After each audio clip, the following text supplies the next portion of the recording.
First at 11, Governor Ron DeSantis declares a state of emergency in Florida over the Colonial gas pipeline, which remains paralyzed by a cyber attack.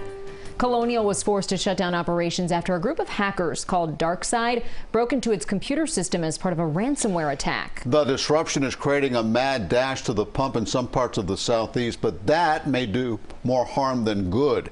CBS 4's Carly Barnett joins us live in Miami Lakes with what the governor's declaration means for us in South Florida. Carly?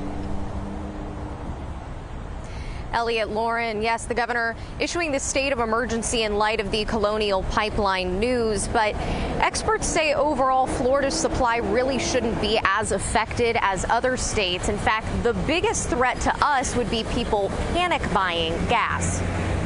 State of emergency. Governor Ron DeSantis has issued a state of emergency after the Colonial pipeline shut down. Friday, the major fuel operator was the target of a cyber attack and temporarily stopped all operations to respond. The pipeline delivers about 45% of the fuel consumed on the East Coast.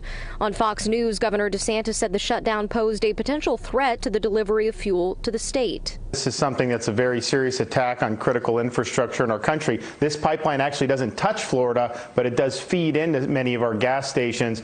So we've declared a state of emergency. We're lifting restrictions to be able to get more fuel into pumps. The emergency order would allow for the coordination with state and federal agencies and expediting the flow of resources to the places that need them. The key takeaway, though, is not to panic. That only makes the problem worse. AAA says Americans should not head out to the pumps in droves. Instead, try to conserve gas by combining errands in one trip.